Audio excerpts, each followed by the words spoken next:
High, আজকে আমার আরো একটা নতুন ব্লগে আপনাদের সবাইকে অনেক, অনেক স্বাগত। আজকে সকালে ব্লগটা শুরু করলাম ওই ব্রেকফাস্ট করার জন্য। নিয়ে নিয়েছি আপনার দেখুন একটা বানানা নিয়েছি, কিছুটা আলমন্ডস আর ওই অ্যাভোকাডোটা দেবো আর কিছু পালং শাক দেবো।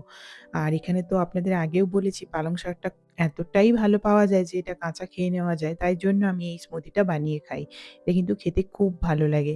হ্যাঁ, তারপরে শেষে একটু জল দিয়েছিলাম আর একটু লেবুর রস দিয়েছিলাম। আর তারপর এটাই এখন খেয়ে নেব সকালে ব্রেকফাস্ট হিসেবে। তার জন্য কয়েক টুকরো বরফ দিয়ে দিলাম। সকাল থেকেই উঠে এত গরম পড়েছে যার জন্য বরফ দিয়ে খেতে বাধ্য হচ্ছি। আর দেখুন কি সুন্দর লাগছে এই গাছটা। ৩ টে ফুল ফুটেছে আর আগেরটা ওই যে শুকিয়ে গেছে। এই ফুলগুলো কিন্তু বেশ অনেকদিন থাকে। এই ফোটার পর প্রায় আপনার ১-১.৫ মাস এভাবেই থাকে। বেশ ভালো লাগে দেখতে, ঘরের শোভাটাই বাড়িয়ে দেয়। বাইরেটা দেখুন কিভাবে রোদ্দুরটা বেরিয়েছে। আজকে কিন্তু প্রচণ্ড গরম হবে। তো চলুন এখন ভিতরে রান্নাবান্নাটা সেরে নিই। আর আপনারা দেখেছিলেন গত ভিডিওতে যে আপনাদের বলেছিলাম ওই আ ইন্ডিয়ান দোকান থেকে বাজার করে নিয়ে আসলাম শুক্তো খাবো বলে, তো সেটাই আজকে বানাবো। তো তার আগে এখন দেখুন এই যে ২ কাপ চাল নিয়েছি, এই কাপেরই আর ১ কাপ বিউরির ডাল আর আপনার ২ চামচ ওই চানা ডাল ওটা, মানে ওই ছোলার ডাল যেটা হয়। তো ওটা নিয়েছি, নিয়ে এগুলো এখন ভালো করে ধুয়ে ভিজিয়ে নেব। আর ওই বাটিটাতে নিয়েছি ১ চামচ মেথি।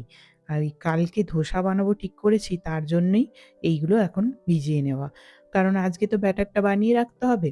তাই জন্যই এইগুলো এখন ভিজিয়ে রাখলাম। এটা সন্ধ্যেবেলা সময় করে বেটে নেব। তারপরে দেখুন এই যেহেতু শুক্তো বানাবো, শুক্তোতে তো মানে ৫ ফোড়ন লাগবেই। আর ৫ ফোড়নটা আমার একদম বাড়িতে শেষ হয়ে গেছে।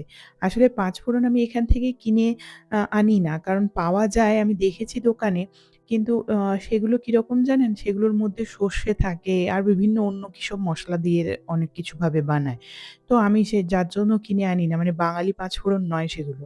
তো যার জন্য আমি এই সবকিছু কিনে নিয়ে এসে আপনার এইভাবেই বাড়িতে বানিয়ে নিই।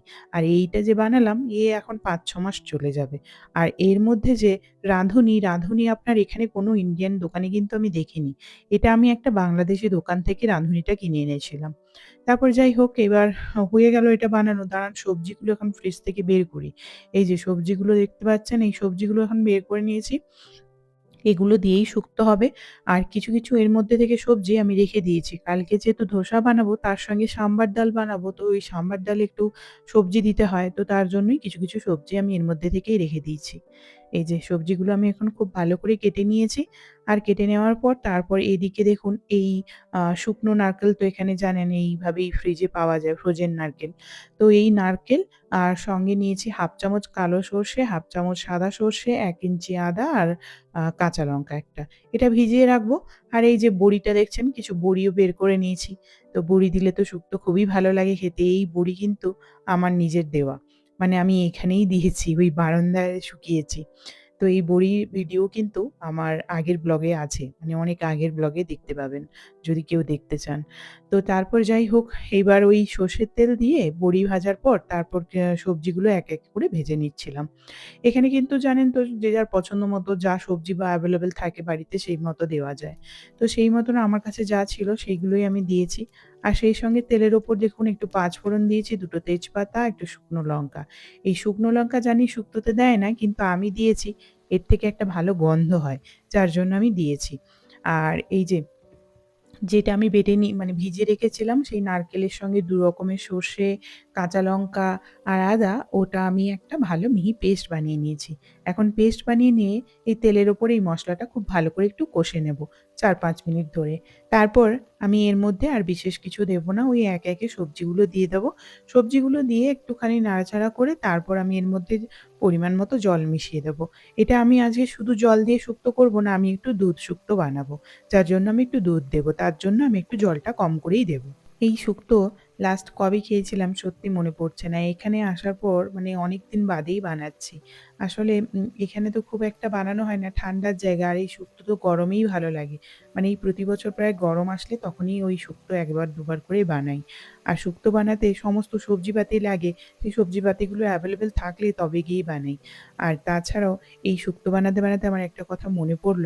আ এই শুক্তো একবার আমার ভাই বানিয়েছিল যখন কোভিডের সময় ও আমাদের বাড়িতে গিয়েছিল। তো সেই শুক্তোর প্রশংসা এখনো করে। মানে আমি যখনই বানাতে যাই তখনই বলে আমায়, "সেই তোমার ভাইয়ের মতো হয়নি।" মানে এত ভালো হয়েছিল ভাবুন, এখনো পর্যন্ত ওর মুখে লেগে আছে।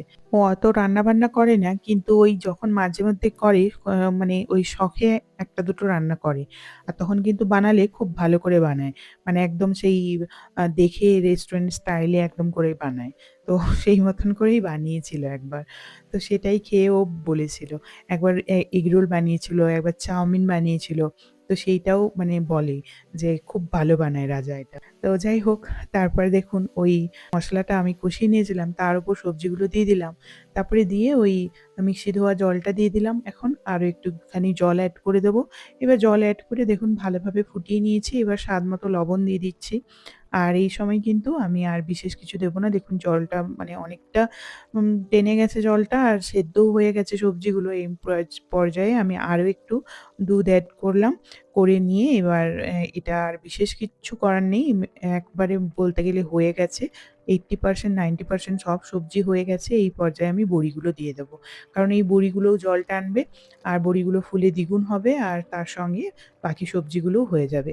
এবারে এটাকে আমি ঢেকে রেখে দেবো। আর বিশেষ কিছু দেওয়ার নেই। এই হয়ে গেল আমার শুক্তো। আর আজকে যা গরম পড়েছে এই শুক্তো আর ভাত সত্যিই জমে যাবে। আর ওদিকে ভাতটাও বসিয়ে দিয়েছি সেই সঙ্গে। হ্যাঁ, তারপরে আপনাদের ধোসার কথাটা বলি। চালটা আর ডালটা হঠাৎ করেই ভেজালাম। কারণ কয়েকদিন ধরেই আমাকে বলছিল, "চলো বাইরে যাবো ধোসা খেতে।" তো আমি বললাম যে, "ধোসা বাইরে খেতে আমি যাবো না।"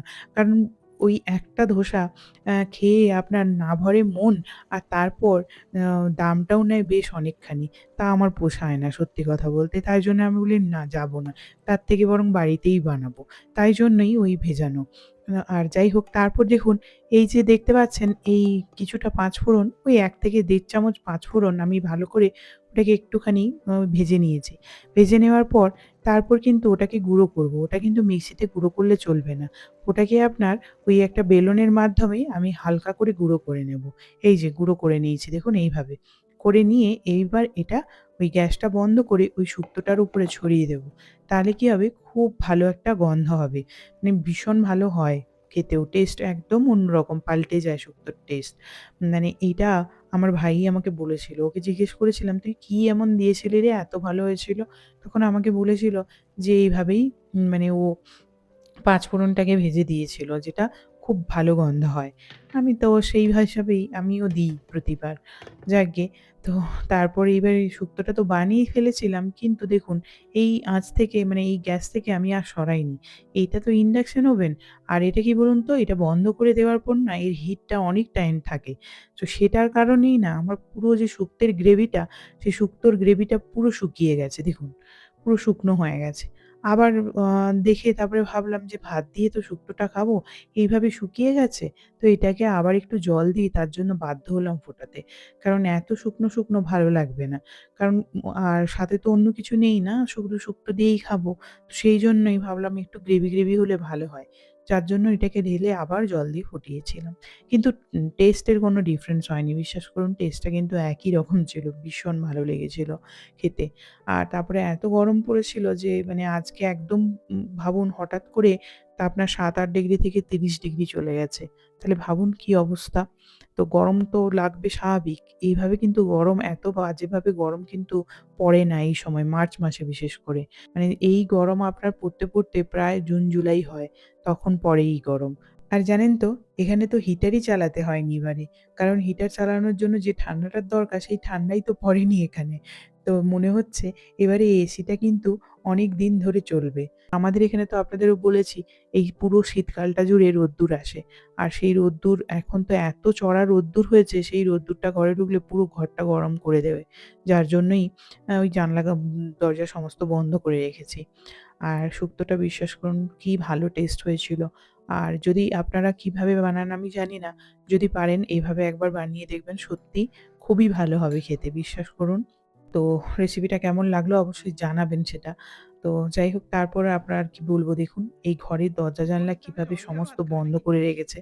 এই আর আপনাদের দাঁড়ান একবার জানলার ফাঁক দিয়ে দেখাই বাইরে রোদ্দুরটা কিভাবে যেন সেই গ্রীষ্মকালে আমাদের ওখানে যেমন পড়ে না রোদ্দুর, বাইরে বেরোলে একদম মাথা ফাটিয়ে দেয় আর মনে হচ্ছে রোদ্দুরটা মানে সেই কি বলবো, আমাদের স্কিনের ভেতর থেকে একদম ভেতরে ঢুকে যায় সেরকমই রোদ্দুর বেরিয়েছে। রাস্তাঘাটে একটাও আর মানুষজন নেই। আর পুরো দেখুন শুকনো চারিদিকটা। তবে গাছে কিন্তু ফুল এসে গেছে। মানে আমাদের এখানে স্প্রিং কিন্তু এসে গেছে। আর সেই আমাদের রিসেপশনের সামনে যে গাছগুলো আপনাদের দেখিয়েছিলাম সেখানে কিন্তু ফুলও হয়েছে। দাঁড়ান একবার দেখাবো আপনাদের। আর এই যে দেখুন, আমি দেখাচ্ছিলাম এই গাছটা, দেখুন স্পাইডার প্ল্যান্টটা কত বড় হয়ে গেছে। আর দেখুন টেম্পারেচার এখন বাড়ির মধ্যে 82 ডিগ্রি ফারেনহাইট এটা। তো যাকগে, প্রচুর গরম হয়েছে। তারপরে আর কি সেই সব দরজা জানালা লাগিয়ে রেখেছি। দেখুন রোদ্দুর কিরকম, তাও দেখুন জানালা ফাটিয়ে আসছে। যাকগে, তারপর এত গরম হয়েছিল ভাবলাম একটু ঠান্ডা, ঠান্ডা আইসক্রিম খাই। তারপরে খাওয়া-দাওয়া করে একটু রেস্ট নিয়ে বিকেলবেলা উঠে এখন ওই ভাবলাম সাম্বার ডালটা বানিয়ে রাখবো। কারণ যেহেতু কালকে আবার অতগুলো ধোসা বানানো, তারপর আপনার চাটনি বানাবো, সাম্বার বানাবো, তো অনেক সময় লেগে যাবে। তাহলে একটু সাম্বারটা বানিয়ে রাখি। কিন্তু সাম্বার বানাতে গিয়ে তারপর ২ কাপ আমি ডাল নিয়েছিলাম। ডালটা সেদ্ধও করে ফেলেছিলাম। কিন্তু বানাতে গিয়েও আর শেষ পর্যন্ত আমি বানাইনি। ভাবলাম এত গরম পড়েছে, এত গরমে সাম্বার ডাল আর বানাবো না। যদি খারাপ হয়ে যায়? তারপর ভাবলাম যে একটু হাঁটতে, হাঁটতে বাইরে বেরোই। ভেতরটা ঘরের প্রচণ্ড গরম হয়েছে, একটু বাইরে বেরোই আর হাঁটতে, হাঁটতে একটু কারি পাতা নিয়ে আসি। তো ওই পেছনের দোকানটায় হাঁটতে, হাঁটতে যাচ্ছিলাম। যেতে, যেতে এই গাছটা আপনাদের দেখাই। গাছটা দেখুন ফুলে, ফুলে পুরো ভরে গেছে। আর সন্ধে হয়ে গেছে তো, যার জন্য খুব ভালো করে একটা বোঝা যাচ্ছে না। কিন্তু ফুলটা দেখুন কি সুন্দর লাগছে, অসম্ভব ভালো লাগছে। মানে পুরো ভর্তি গাছটা। আর এই যে এই গাছটা দেখতে পাচ্ছেন? এই যে আ এই ফলটা দিয়ে কিন্তু অনেকজনকে আমি জুয়েলারি বানাতে দেখেছি, আবার আর্টও বানাতে দেখেছি। তারপর দেখুন এই যে এখন আবার আসার সময় লিংকে করেই ফিরলাম। রিসেপশনের সামনেটা দেখছেন গাছগুলো একদম ভরে গেছে। দাঁড়ান আপনাদের কালকে একবার নিয়ে আসবো এখানে। দেখুন গাছগুলো কি সুন্দর ফুলে ভরে গেছে একদম। Wow!